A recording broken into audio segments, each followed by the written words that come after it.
তিনটা প্রশ্ন আছে। 1 নম্বর মান রাব্বুকা, 2 নম্বর আমা দীনুকা, 3 নম্বরটা কি? মান হাজার রাজুল।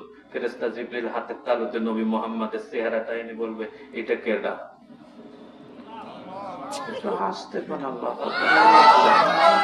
মেহরবানি করে বলুন আপনার নবী কবরে আছে না নাই? এই বেটা, এই মুসলমান নবী যদি কবরে না থাকতো তাহলে আপনারা যে কবরে শোয়ার সময় বললেন বিসমিল্লাহি আলা মিল্লাতি রাসূলিল্লাহ, ওটা কি জন্য বলছেন? মিছাই মিছাই বলছেন নাকি? বিসমিল্লাহি আলা মিল্লাতি রাসূলিল্লাহ, রাসূলের মিল্লাতের উপরে পাঠাই দিলাম। এই জন্য কবরে সর্বপ্রথম আপনি আমি দূরে আসবো। করাআনি আলিহিম, স্যান্ডেলের আওয়াজ মৃত্যু ব্যক্তি কবর থেকে শুনতে পাবে যে আপনি বাড়ি যাচ্ছেন, এই আওয়াজ শুনতে পায়, তখনই দুজন ফেরেশতা এসে লোকটাকে বসায়। কয়েক সেকেন্ডের মধ্যে প্রথম প্রশ্ন করে তোর আল্লাহকে, তোর রবকে? আমরা বলি আল্লাহ। তোমার দিন কি? আমরা বলি ইসলাম। 3 নম্বরটা কি? ওমান নাবিয়ুকা মান হাযার রাজুল, এই মানুষটাকে? তখন আমরা বলবো উনি আমার নবী, উনি আমার সাইয়্যিদ মুহাম্মদুর রাসূলুল্লাহ। আপনারা বুঝে থাকলে বলুন নবী কবরে আছে না নাই? আর একটু জোরে বলেন আছে না নাই? আবু জেহেল কয় মুহাম্মদ দুনিয়া তুমি কবরে শুয়ে থেকো, তোমার উম্মতের সাথে নেতামি করো, কবরেও করবা, কিন্তু হাসরের ময়দানে তোমার কোনো খাওয়া নাই। নবীজি কয় কাকু দুনিয়ায় তো কিছু পাতি নেতা থাকবে, হাসরের ময়দানে কোনো পাতি ছাতি নেতা থাকবে না, ওইখানে এক নেতার রাজত্ব চলবে, সেই নেতার নাম তোমার ভাতিজা মুহাম্মদ রাসূলুল্লাহ।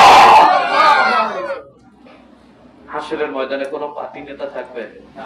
আরো জোরে কর। আদম আলাইহিস সালামের বুক খাটো হয়ে যাবে, ঈসা আলাইহিস সালাম মাথা নিচু করে থাকবে, মুসা আলাইহিস সালাম মাথা নিচু হয়ে থাকবে, 1,24,000 পয়গম্বর মাথা নিচু করে বলবে আল্লাহ কি হবে? কিন্তু আপনার আমার পয়গম্বর মাথা উঁচু করে বলবে আল্লাহ আমার প্রথম আবেদন। আল্লাহকে কি আবার? আল্লাহ গো, আমি সবার পরে আসছি, তুমি যদি সিরিয়ালে আমার উম্মতকে জান্নাতে দাও, তাহলে আমার উম্মত জান্নাতে যাইতে যাইতে কয়েক হাজার বছর লেগে যাবে, আমি ওইটা মানবো না। তুমি না আমাকে সবার নেতা বানাইছো, নেতার তো একটা স্পেশাল পাওয়ার থেকে, আমি সবার পরে আসছি, আমার পাওয়ারে তুমি আমার উম্মতকে সবার আগে জান্নাতে দিবা না? আল্লাহ কয় ওয়ালা সাওফা ইউতিকা রাব্বুকা ফাতারদা, ও নবী আপনি যা চাইবেন তাই দিয়ে আপনাকে খুশি করা হবে। আপনার উম্মত কবে দুনিয়া আসছে ওইটা আমার দরকার না, আপনি আমার দোস্ত, আপনি আমার হাবিব, আপনি আপনি কিয়ামতের ময়দানের নেতা, আপনি যা চাইবেন আপনাকে তাই দেওয়া হবে। আপনার উম্মত কবে দুনিয়া আসছে এটা আমার দেখার দরকার নাই, আপনার উম্মতকে সব নবীর উম্মতের আগে আমি আল্লাহ জান্নাতে দিয়ে দেব।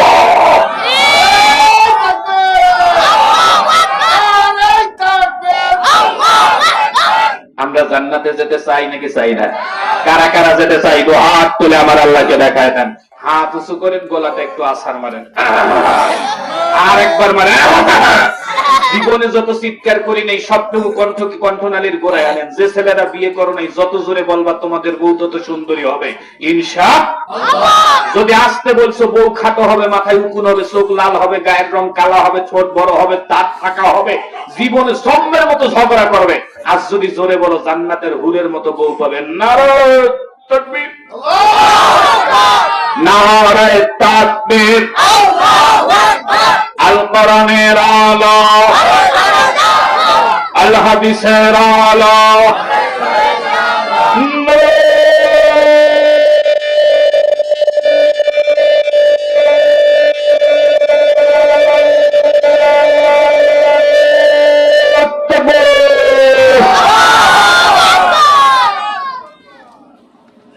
এতক্ষণ লাগলো মাহফিলটাকে একটা পজিশনে পৌঁছাইতে। এবার বোঝেন ওয়াজ করলে রাত কয়টা বাজবে? 4:30। চলবে না বন্ধ হবে? আমি জানি জমলে এক সময় বলবেন হুজুর 4:30 চলবে। আবু জেহেল কয় তারপরে কি? বলতেছে কাকু তুমি আমার উম্মতকে চিনলা না, আমাকে চেনো নাই, হাসরের ময়দানে আমি একটা উম্মতকে রেখে জান্নাতে যাব না। তাহলে আপনি আমি কি জান্নাতি না জাহান্নামে? তিরমিজিতে একটা হাদিস পড়ছিলাম, যদি অনুমতি দেন একটু বলি, আপনাদের ভালো লাগবে। বলবো? হাসরের ময়দানে মিজানে আপনার আমার নেকিবতী ওজন হবে। মিজান মানে দাড়িপাল্লা, মার্কাটা না, কিন্তু ওটা আলাদা। এটা আবার বুঝিয়েন না যে হুজুর দাড়িপাল্লা মার্কার ওয়াজ করছে, আমি ওই ওয়াজ। এটা হলো বিএনপির মাহফিল, আওয়ামী লীগের মাহফিল, জামাতের মাহফিল, জাতীয় পার্টির মাহফিল, সব দলের মাহফিল। এখানে কোনো পাল্লা পুল্লার খাওয়া নাই। এখানে আমরা সবাই মিলে একটা, জোরে বলেন কয়টা? একটা। থাকেন, ওজন হচ্ছে, এক পাল্লায় নেকি উঠছে আর এক পাল্লায় পাপ উঠছে। নেকির পাল্লা হালকা, গুনার পাল্লা। ফেরেশতারা ওকে নামাইছে জান্নাত থেকে, পাল্লা থেকে নামায় বলতেছে চল। কয় কোথায়? কয় জাহান্নামে। কে বলবে দলিল কি? কয় কোরআনে আছে ওয়াম্মান খাফফাত মাওয়াজিনুহু ফাউম্মুহু হাবিয়া। যার নেকির পাল্লা কম হবে, গুনার পাল্লা ভারী হবে, তাকে কোথায় দিবে? হাবিয়া, দুজকে। কোরআনের দলিল আছে না নাই?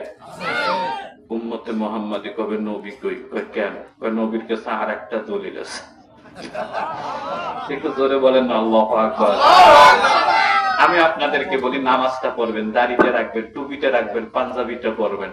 সংসার পরিচালনা করতে গিয়ে টুকটাক তো গুনাহ হবেই, কথা বল না কেন? জীবনটাকে বাঁচানোর জন্য, কবর হাসরের ময়দানে বাঁচানোর জন্য নবীর মতো হয়ে দুনিয়ায় চলবেন। বাকিটা আপনাকে আমাকে চিন্তা করা লাগবে না। আপনার আমার নবী আপনাকে আমাকে রেখে আরে জান্নাতে যাবে না রে, তিনি আমাদেরকে নিয়েই জান্নাতে যাবে। আমার তিনি ভাইরা নবীজিকে সংবাদ দেবে, নবীজি ওখানেই দাঁড়ানো। ফেরেশতা বলবে হুজুর আপনার উম্মতের নেকির পাল্লা হালকা, গুনার পাল্লা ভারী, হাবিয়া দুজকে নিয়ে যাচ্ছে। নবীজি বলবে দাঁড়াও। কয় কেন? আমার কাছে তো আর একটা দলিল আছে। কয় কি? আমার আল্লাহ বলছে মুহাম্মদ আপনি যা চাইবেন আপনাকে তাই দেওয়া হবে। আমরের সিগা, আমরটা হচ্ছে ভবিষ্যৎ এবং বর্তমান। হুজুর বর্তমানে আপনার যত চাহিদা থাকবে সব পূরণ করা হবে, ভবিষ্যতেও যত চাহিদা থাকবে সব পূরণ করা হবে। এটা আসতে পারে সুবহানাল্লাহ, সুবহানাল্লাহ। হুজুররা যারা আলেম আছেন তারা কিতাবি ওয়াজ বুঝবে। এখন শুধু না, ভবিষ্যতে আপনাকে দিবে। ওই ফেরেশতা আল্লাহ না কইছে যে আমি যা চাবো তাই দেওয়া লাগবে। আল্লাহকে বলো আল্লাহর নবী তার উম্মতকে ও গুনার পাল্লা যত হালকাই হোক আমার উম্মতকে আমি ছাড়বো না। ফেরেশতা আল্লাহকে কয় আল্লাহ হিসাব তো মেলে না। কয় কারণ কি? কয় তুমি তো সূত্র দিছো নেকির পাল্লা হালকা হবে, গুনার পাল্লা ভারী হবে, যা যেটা হবে সেখানে যাবে, কিন্তু তোমার নবী তো বলতেছে তুমি তার উম্মতকে ছাড়বে না। ঘটনাটা কি? আল্লাহ কয় আমার শেষ জামানার নবীর বেলা উম্মতের বেলা হিসাবটা একটু আলাদা। আমার নবীর উম্মতের কিছু নেকি আমি লুকায় রাখছিলাম। ওটা মুনকার নাকির কিরামান কাতিবিন লেখে নাই, ফেরেশতারা করবে আল্লাহ দেও না কেন? আবার নেকির পাল্লা উঠাও, আবার পাল্লায় নেকি বদি উঠাবে। আল্লাহ পাক যে চেয়ারে বসে থাকবে ওই চেয়ারটার নাম হলো কুরসি। কি নাম? আরো জোরে। ওই কুরসির চারটা পায়ের একটা পায়া থেকে মেঘের মতো কালো কালো কি জানি এসে নেকির পাল্লায় পড়বে। থপাস করে নেকির পাল্লাটা গুনার পাল্লাকে ওভারটেক করে মাটিতে পড়ে যাবে। আল্লাহু আকবার বলেন না কেন? মানে মনে হবে ওই দিকে 10 মণ আর এদিকে 100 মণ। সুবহানাল্লাহ বলবেন না তো? আবু জেহেল, উতবা, সাইবা, নমরুদ, ফেরাউন বিচার দেখবে। ফেরেশতাদেরকে ডাক দিয়ে বলবে এই ফেরেশতারা তোমার আল্লাহ কোরআনে বলছো আকিমুল ওয়াসনা বিল কিসতি ওয়া লা তুকসিরুল মিজান। তোমার আল্লাহ নাকি ওজনে ফাজলামি করবা, কিন্তু আমরা হাসরের ময়দানে এক্ষুনি দেখলাম ওই লোকটার নেকির পাল্লাটা হালকা ছিল। আল্লাহর আরশের চেয়ারের নিচ থেকে মেঘের মতো কি জানিয়েছে নেকির পাল্লায় ঘুষের মতো পড়লো। আল্লাহু আকবার বলেন না কেন? তল দিয়ে টাকা দেওয়া হারাম কেন? কারণ তল দিয়ে নেকি দিবে আল্লাহ। আল্লাহু আকবার, আল্লাহু আকবার একটু জোরে বলবেন না? এরা বলবে আল্লাহ আবু জেহেলরা তো এই বলতেছে, আমি কি জবাব দেবো? আল্লাহ কবে জবাব আমি দিচ্ছি।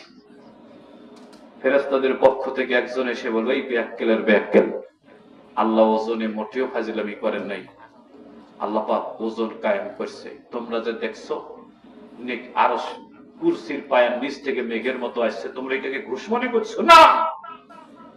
আল্লাহ পাক গুনাহগার উম্মতের কিছু আমলকে আল্লাহ পাক পানির ট্যাঙ্কিতে জমা করে রেখেছিলেন। ওরা বলবে বুঝাই বলতে হবে কোন আমল। আল্লাহর পক্ষ থেকে আওয়াজ আসবে উম্মতে মুহাম্মাদি বিয়ে করার পর থেকে যতদিন পর্যন্ত দাম্পত্য জীবন ছিল, সংসার জীবন ছিল, এই সংসার জীবন পরিচালনা করতে গিয়ে যতবার ফরজ গোসল করেছে, 5 ওয়াক্ত নামাজ পড়তে গিয়ে যত ওযুর পানি ব্যবহার করেছে, প্রস্রাব পায়খানা থেকে পবিত্র হওয়ার নিয়তে যতগুলো পানি ব্যবহার করেছে, আমার বান্দাগুলোর সমস্ত পানিগুলো আল্লাহ পাক একটা রহমানিয়াত ট্যাঙ্কির মধ্যে জমা করে রেখেছিলেন। আল্লাহ জানতেন উম্মতে মুহাম্মাদী সংসার পরিচালনা করতে গিয়ে দিনের সব বিধান মানতে পারবে না, টুকটাক গুনাহ হয়ে যাবে, তাতে গুনার পাল্লাটা পাহাড়ের মতো ভারী হবে, আমার উম্মত নবীর উম্মতকে বাঁচাতে পারবো না। এই জন্য আল্লাহ পাক সবগুলো পানিকে আজকে হাসরের ময়দানে নেকিতে পরিপূর্ণ করে দিয়ে আমার আল্লাহ নবীর উম্মতের জান্নাতের ব্যবস্থা করে দিয়েছে। আল্লাহু আকবার বলা যাবে না? এই জন্য আমি আপনাদেরকে বলবো, বিয়ে করবেন ওই মেয়েকে যে মেয়ে গোসলের ফরজ কয়টা এটা জানে। যদি গোসলের ফরজ জানে তাহলে ওই ফরজ গোসলের পানিও নেকি হবে। আর একটু জোরে বলেন সুবহানাল্লাহ। বলেন তো গোসলের ফরজ কয়টা? চারটা বেলে, তিনটা। জোরে বলেন কয়টা? আরো জোরে। এক নম্বর,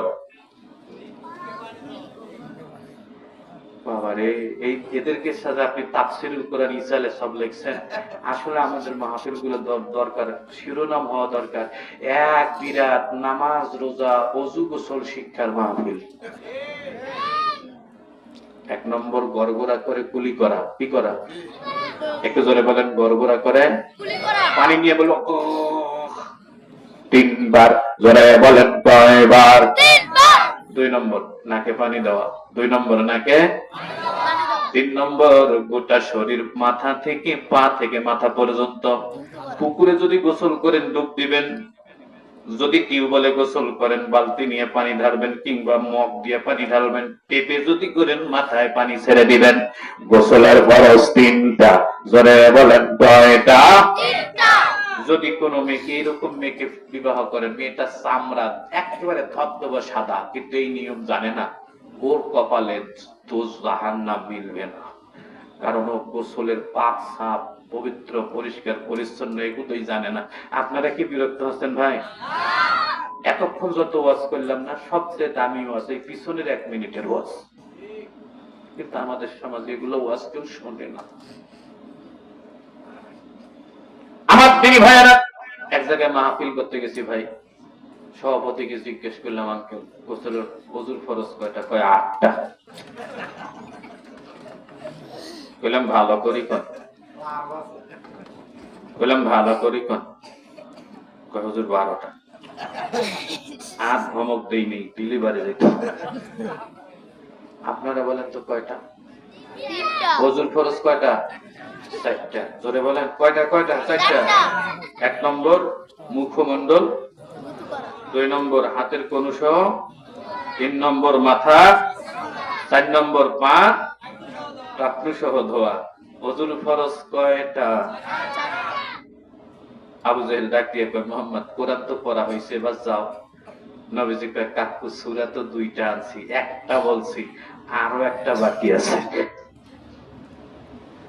আবু জেহেল ডাক দিয়ে কয় পড়তে দেব না। নবীজি কয় পড়তে না দিলে তো যাব না। আবু জেহেল আসলে গলায় ফাঁস লাগছে, ঠেললেও যায় না, আবার না বললেও যাবে না। আবু জেহেল কয় আচ্ছা পড়ো।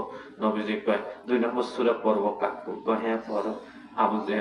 নবীজি আবু জেহেলের হাত ধরে কয় কাকু সূরা পড়বো, তুমি কি রাগ করবা? আবু জেহেল কয় আগে সূরা পড়ছো, আমি তো রাগ করি নাই, এখন আবার রাগ করবো কেন? নবীজি কয় কাকু এই সূরাটাতে না আল্লাহ তোমার এক নেতাকে ডাইরেক্ট বাস দিছে। একটু জোরে করে আল্লাহু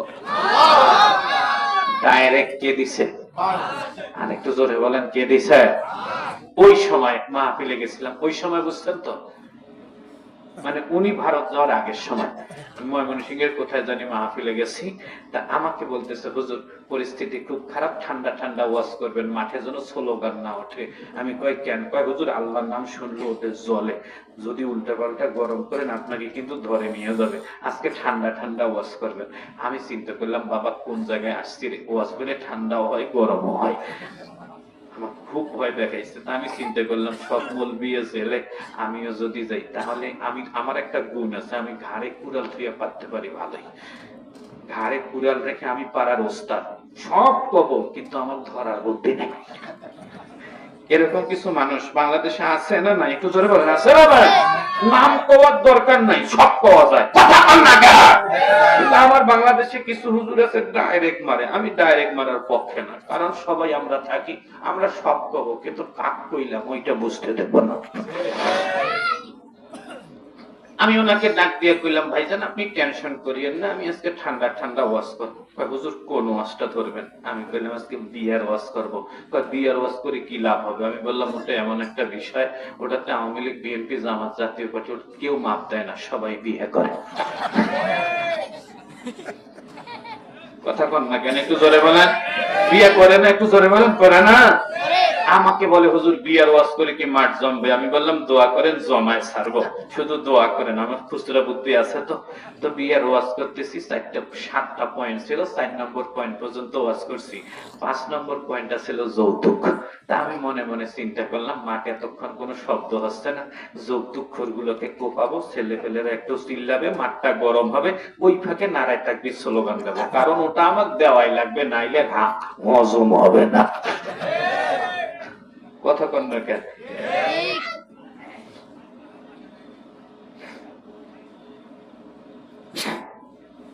আপনারা কি বিরক্ত হচ্ছেন ভাই? আমি যৌতুক খোরদেরকে 4টা সেদিন গাল দিছিলাম। যদি আপনারা অনুমতি দেন কি কি গাল দিছিলাম আপনাদেরকে শোনাবো, যদি একমত হন। আসতে না, জোরে ঠিক কইতে হবে। পারবেন? পারবেন? আমি 1 নম্বর বললাম যে যৌতুক নিছে ও একটা চোর। কি ব্যাপার, কথা করছেন না কেন? ধরা খাইছেন নাকি আল্লাহ জানে। 2 নম্বর বললাম যে যৌতুক নিছে ওটা একটা ডাকাত। আল্লাহ জানে ধরা খাইলো নাকি। ধরা খাইলো ঠিক কর, না খাইলো ঠিক কর, জোরে কোন ঠিক। 3 নম্বর বললাম যে যৌতুক নিছে ওইটা হলো পকেট মার। 4 নম্বর বললাম যে যৌতুক নিছে ওইটা হলো সুইপার। পাশে পরিচালক ছিল, আমার জামা ধরে টানতে স্যার বলতেছে হুজুর ওয়াজ বদলান। বললাম কি জন্য? এটা তো রাজনৈতিক ওয়াজ না, বদলাবো কি জন্য? কয় হুজুর বাম দিকে সভাপতি সাহেব বসা, 3 দিন আগে ছেলে বিয়ে দিয়ে নগদ 15 লাখ নিছে।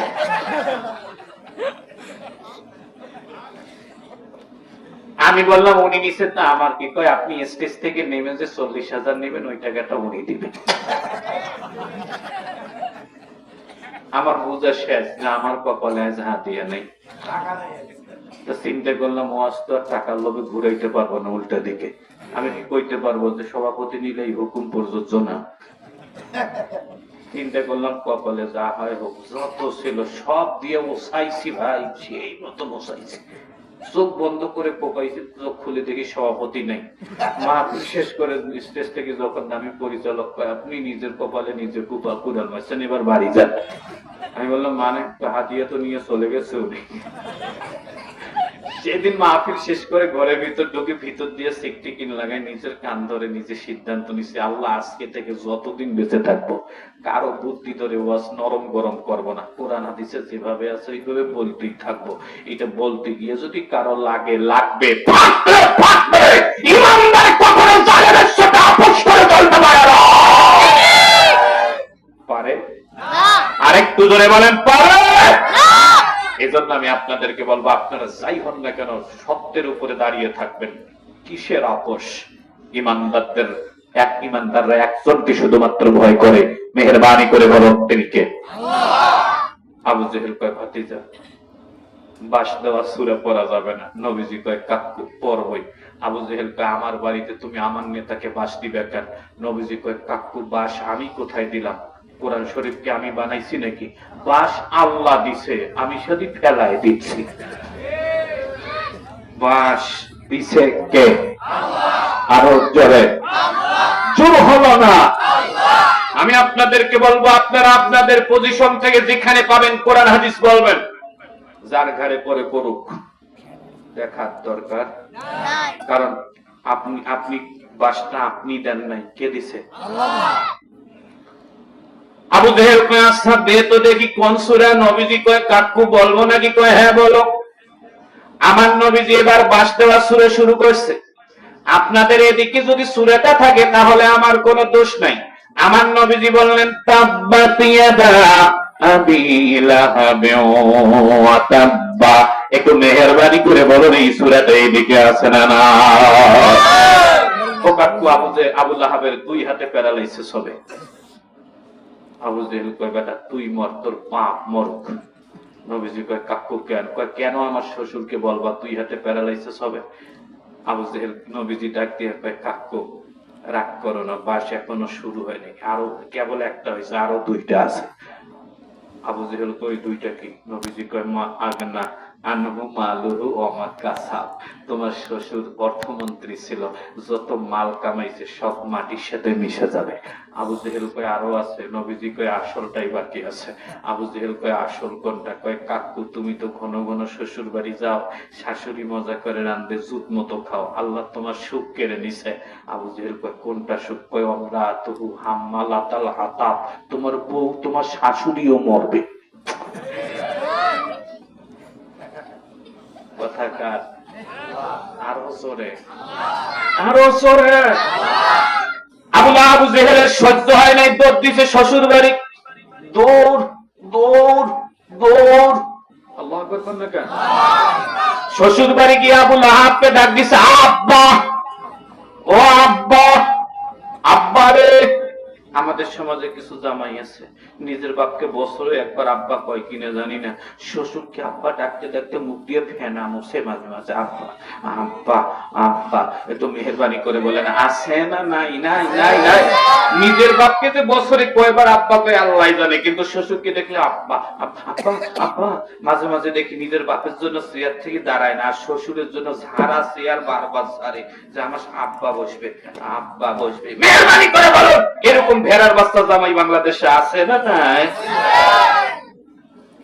বেয়াক্কেল গুলা। শ্বশুরও আব্বা, শাশুড়িও আম্মা, কিন্তু আমার বাপের মতো না। কথা বলে রে, আমার শাশুড়িও আমার আম্মা, কিন্তু আমার মায়ের মতো না। এ ভাই ডাক মা আর নিজের মা কি এক? আর একটু জোরে বলেন ডাক মা আর নিজের মা কি এক? ডাক আব্বা আর নিজের বাপ কি এক? এমনও দুঃসম্পর্কের ভাই ছিল, ওর বেটে বিয়ে করছে, ওকে আব্বা পাওয়া লাগে, আব্বা। আচ্ছা না, শ্বশুর সম্মানের যোগ্য পিতার মতো সম্মান পাবে, কিন্তু নিজের পিতাকে বাদ দিয়ে। এই জন্য ছেলেদেরকে বলবো পৃথিবীতে সবচেয়ে উন্নত ডাক হলো আব্বা, এর পরেরটা হলো মা। আরো জোরে ডাক দেন, আরো জোরে, আরো জোরে। ছেলেদেরকে বলবো এই পৃথিবীতে বাপ যত বুড়া হবে, মা যত বুড়ি হবে, বয়স্ক হবে, তোমরা বুড়ো বাপ বুড়ো মাকে বেশি বেশি মা ডাকবা, বাপ ডাকবা। মায়ের কাছে মা ডাক ঔষধ। আল্লাহু আকবার বলেন। মায়ের কাছে মা ডাক কি? বাপের কাছে বাবা ডাক ঔষধ। আল্লাহু আকবার বলবেন না একটু জোরে? মাস দেড়েক আগে ফেসবুকে একটা ভাইরাল ভিডিও দেখছিলাম, অনেক রাত হয়েছে, শেষ করে দিই নাকি ভাই? চালাবো চালাবো একটু চালাই। ফেসবুকে একটা ভাইরাল ভিডিও দেখছিলাম, ভিডিওটাতে ছেলে তার মাকে মারছে, কাঁচা কঞ্চি দিয়ে মা পেশাব করে ফেলছে। এলাকার লোকজন ছেলেটাকে বেঁধে রাখছে, সন্ধ্যাবেলায় মেম্বার বা ছেলেটার বিচার করতেছে। ভাইরাল ফেসবুক লাইভে দেখাচ্ছে। আমার তিনি ভাইরা মেম্বার লাঠি দিয়ে পিটাচ্ছে, ছেলেটাকে 8-10টা বাড়ি দিয়েছে। 300-400 মানুষ বিচার দেখতেছে, আর সবাই বলতেছে আরো মারেন। জনম দুঃখিনী মায়ের গায়ে হাত তুলেছে, মারতে মারতে এক পর্যায়ে জুয়ারু বখাটে ছেলেটা মাইরের ঠেলায় একটা বাড়ি খুব জোরে হয়েছে। ওই সময় জুয়ারু ছেলেটা আওয়াজ দিয়ে ডাক দিয়ে উঠছে মা, ও মা আমি বললাম। যেই ছেলেটার মুখ দিয়ে মা ডাক বের হয়েছে, লাইভে দেখি একজন মহিলা হামাগুড়ি দিয়ে 300-400 মানুষের ভিড় ঠেলে দৌড় দিয়ে গিয়ে মেম্বারের পায়ে পড়ছে। মেম্বারকে ডাক দিয়ে কয় মেম্বার, ও আমার ছেলে, তোমার দুটো পা ধরে বলছে ওরা আর এক বুকে আর একটা বাড়িও দিও না। মেম্বার জিজ্ঞেস করে এই মহিলা তুমি কেন, কি বাঁচানোর জন্য আসছো? তোমাকে মারছে শুনলাম, তুমি নাকি পেশাব করে ফেলেছিল। মহিলা ডাক দিয়ে কয় মেম্বার রে, এমনি আসি নাই, এতক্ষণ মারছিলা, আমার কলিজায় বাড়ি লাগছিল, তারপরও 2 হাত দিয়ে বুক চেপে ধরে বলছিলাম তোমার শাসন পেয়ে ভালো হোক। কিন্তু ওকে মারতে মারতে ও যখন ওর মুখ দিয়ে মা ডাক দিছে, আমি আর ঠিক থাকতে পারি না। মেম্বার, তুমি হয়তো জানো না, 3 বছর থেকেও আমাকে কোনোদিন মা বলে ডাকে নাই। 3 মাস থেকেও কোনোদিন আমাকে মা বলে ডাকে নাই। ও যখন ওর মুখ দিয়ে মা ডাক দিয়েছে, ওর সারা জীবনের সব অপরাধ আমি মাফ করে দিয়েছি। ছেলেদের দুটো পা ধরে বলবো, এই পৃথিবীতে যতগুলো ডাক আছে সবচেয়ে বড় ডাকটার নাম হলো মা। একটু মেহেরবানি করে জোরে জোরে বলা লাগবে, সবচেয়ে বড় ডাক্তার নাম কি? আরো জোরে বলবো কি নাম?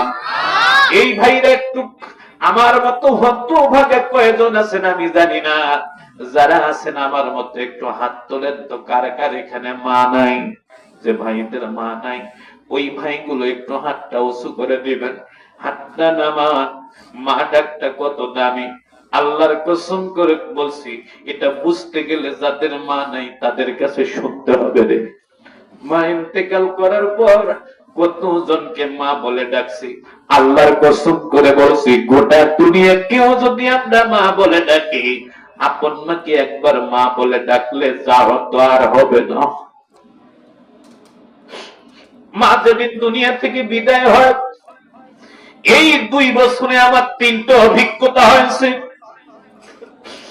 আমাকে এখন কেউ যদি বলে সারি হুজুর, এই পৃথিবীর মধ্যে সবচেয়ে উন্নত জাতের ফুল কোনটা, যে ফুলটার দিকে তাকালে মনও শান্তি হয়, চোখও শান্তি পায়, কলিজাও শান্তি হয়, আমাকে এই প্রশ্নটা করলে বলি, যে ফুলটার দিকে দেখলে আমার কলিজাও শান্তি পাইতো, মনও শান্তি পাইতো, ওই কলিজাটা আমার মা, উনি আর বেঁচে দেয়। মায়ের চেহারার দাম কত বেশি রে। যাদের মা মরছে ওদেরকে জিজ্ঞেস করে দেখবেন, মা মরার আগে কোন সন্তানই বোঝে না মার দিকে তাকালে কি হয়, কিন্তু মা ইন্তেকাল করার পর গোটা পৃথিবীর সব সৌন্দর্যের সামনে যদি ওই সন্তানকে দাঁড় করে দেওয়া হয়, আল্লাহর কসম করে বলছি, মাকে এক নজর দেখার সমান হবে না। আমার দিনী ভাইরা, মা যাদের মারা গেছে ওরা আপনাদের সাথে মিশে, কিন্তু আপনারা জানেন না, ঈদের দিন প্রতিটা মা হারা সন্তান যখন খেতে বসে রে, মায়ের বিভৎস চেহারাটা চোখে আসে, মায়ের বিভৎস চেহারাটা চোখে আসে। বাপ মা মাঝে মাঝে করে খাইতে বসবেন ভালো, দেখবেন হঠাৎ করে মায়ের চেহারাতে এসে যাবে, সব আনন্দ শেষ হয়ে যায়। আমার দিনী ভাইরা রে, মা যেদিন ইন্তেকাল করে, অন্যান্য দিন অনেক দাফন করেছি, স্বাভাবিক মনে হয়েছিল, কবরে শোয়ানো পর্যন্ত আমার অনেকটাই স্বাভাবিক ছিল। এরপরে সময় মাটি দিয়ে যখন মায়ের আমার কবরের পাশ থেকে আসে, তখন আমার হুঁশ হয়েছে, আমি আজকে মনে হয় কিছু রেখে যাচ্ছি। এ মুসলমানেরা, পৃথিবীর কোন সন্তান বুঝবে না মা মরার আগে কাকে বিদায় দিয়েছে, কিন্তু মাকে যখন দাফন করে কবরে রেখে তোমরা বাড়িতে আসবা রে, আল্লাহর কসম করে বলছি, কবরের পাশ থেকে তোমরা স্বাভাবিক আসতে পারবা না। যদি তোমাদেরকে 2 জন 3 জন ধরেও বাড়ি আনে, বাড়ি আনার পর যখন ঘরের ভিতরে দেখবা শত শত মানুষ, তারপরও মনে হবে কি জানি নাই।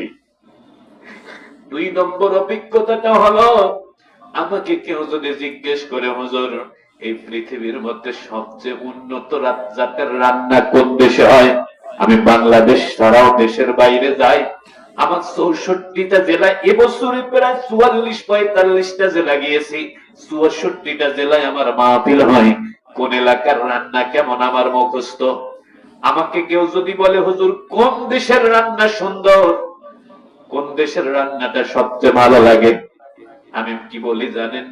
গোটা পৃথিবীতে যত রান্না আছে সব রান্না, এমনকি পৃথিবীটাকেও যদি মশলা দিয়ে রান্না করে আমাকে খাওয়া হয়, আমি বলবো আমার মায়ের মতো করে গোটা পৃথিবীতে কেউ কিছু রাঁধতে পারবে না। মায়ের হাতের রান্নার স্বাদ কত, তোমার মা মরা লাগবে রে। না বললে বুঝবে না তোমার মায়ের হাতের রান্না জিব্বায় নয়, ওটা কলিজায় যাইতো। মা ইন্তিকাল করার পরে 1 বছর গোটা বাংলাদেশ খেয়ে বেড়াইছি, আগে এগুলো বুঝি নাই। আমার বাপ শুধু মাঝে মাঝে বলতো, তোর মায়ের হাতের রান্না কেমন, এটা বুঝতে গেলে তোর মা মরা লাগবে। মা ইন্তেকাল করার পরে সব জায়গায় যাই, অনেক সুন্দর সুন্দর খাবার খাই, কিন্তু খাবারের মধ্যে মার গন্ধ পাই না রে।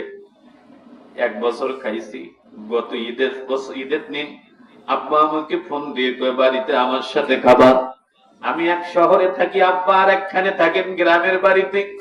গেলাম গাড়ি নিয়ে বাড়ি, দুপুর বেলা খেতে দিলাম। আগে মা দিত, এবার আব্বা নিজ হাতে খাবার দিল। একটা গোস্ত আমার হাতে তুলে দিয়ে কয়, মুখে দে। এটা আমার মায়ের অভ্যাস ছিল, কামলার সবচেয়ে ভালোটা আমার হাতে দিত। আব্বা হয়তো খেয়াল করছিল, ওই দিন আব্বা নিজে দিল। গোস্তটা হাতে নিয়ে জিব্বায় দিয়ে আমি অসহায়ের মতো আব্বাকে বললাম, আব্বা এই পৃথিবীতে মার মতো করে গোস্ত কি আর কেউ রাখবে না?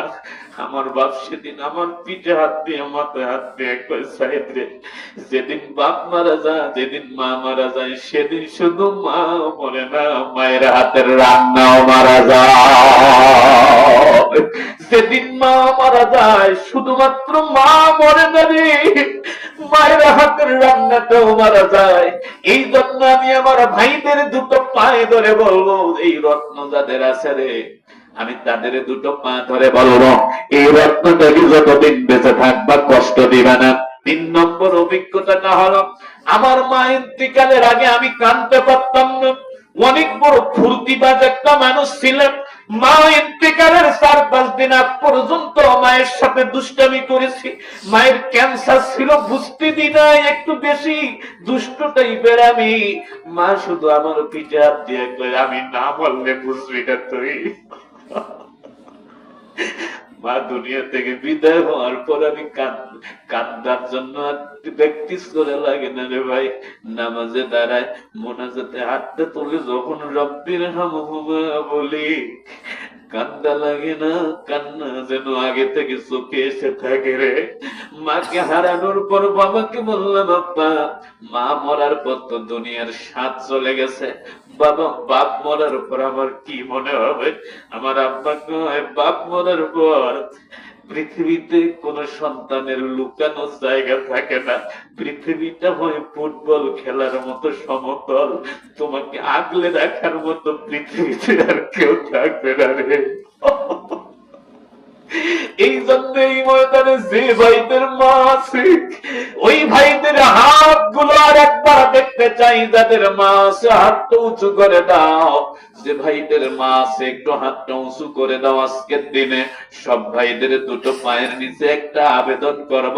অনেক রাত হয়েছে, আলোচনা যত লম্বা করব তত ভালো লাগবে। সব ভাইদের পায়ের নিচে হাত দিয়ে একটা আবেদন করে যাবো আজকের দিনে। জীবনে আসবো কিনা জানি না, শুধুমাত্র একটু আমার দিকে তাকাও। আমার মা নাই, আমি ছোট্ট বাচ্চার মতো চোখের পানি ফেলছি। আমার মতো তোমরাও যেদিন মা হারা হবা, তোমরা তোমার মায়ের সাথে আজকে দূরত্ব যতই থাক না কেন, মরার সাথে সাথে তোমরাও আমার মতো অবুঝের মতো কানবারে। আমি তোমাদের দুটো পায়ে হাত দিয়ে বলছি, আজকে আমি গুনাহগারকে ওয়াদা দাও, আমি আজকে কথা দিলাম, আজকে থেকে তোমাদের মা গুলো আমারও মা। আমি কথা দিলাম, তোমাদের মা গুলো আমারও মা। শুধুমাত্র আমাকে কথা দাও, আজকে থেকে আমরা যতদিন বেঁচে থাকবো, আমরা ওয়াদা দিলাম কোনদিন মায়ের সাথে বাপের সাথে আর বেয়াদবি করব না। একটু মেহেরবানি করে বলুন, এইটুকু ওয়াদা দিতে পারবো নাকি পারবো না? বলুন ইনশাআল্লাহ। আরো জোরে বলুন ইনশাআল্লাহ। হাতটা নাড়া দিয়া বলুন ইনশাআল্লাহ।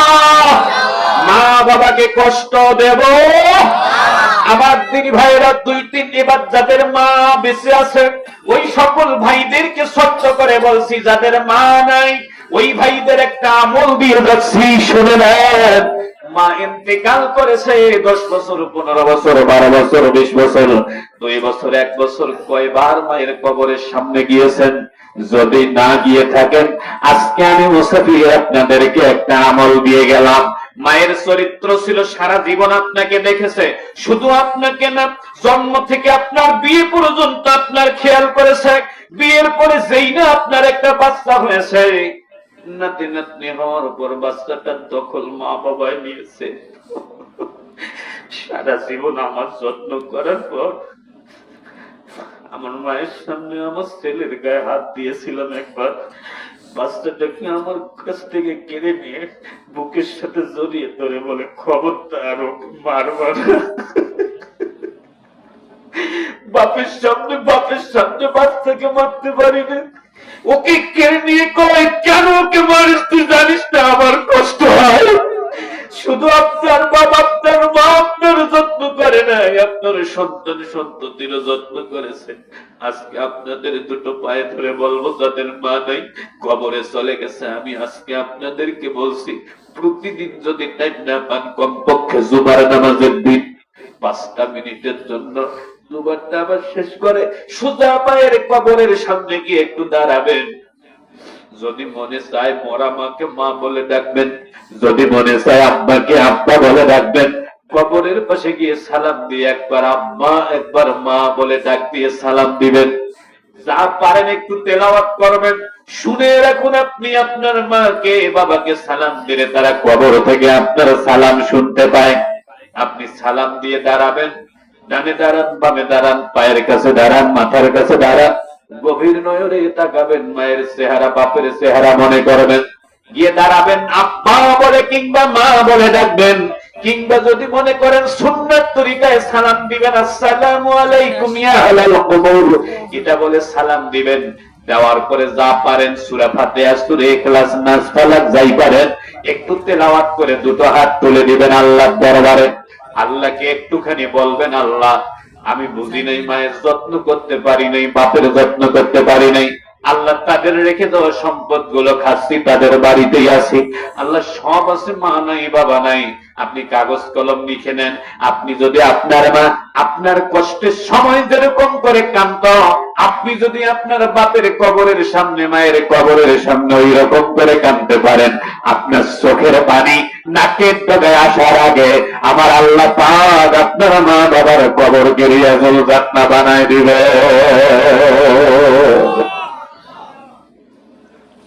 আমার ভাইয়েরা, নির্বাচনের সময় অনেক জীবনে কোনোদিন আপনাদের এই এলাকাটায় আসিনি। আমার শরীফ ভাই বহুবার চেষ্টা করে আপনাদের এখানে একটা ডেট করে দিয়েছিলেন, উনি পেয়েছেন আমাকে, আমি আসতে পেরে আলহামদুলিল্লাহ। জীবনে বেঁচে থাকলে অনেকবার কথা হবে ইনশাআল্লাহ। 12:15 বাজে মোনাজাত করব, আপনারা সামান্য একটু তাবারক পাবেন। ভালো লাগছে, অল্প কটা মানুষকে নিয়ে শুরু করেছিলাম, ফিনিশিং এ এসে লোক কমে নাই, আলহামদুলিল্লাহ বাড়ছে। আলহামদুলিল্লাহ বলবো না আমরা একটু? আমি কি আপনাদেরকে কষ্ট দিছি? এই মাহফিলের খরচের বাবদ আপনাদের কাছে একটা রুমাল পাঠিয়ে দেবো আমি, আপনারা একটু পকেটে হাত দিবেন। মা বোনদেরও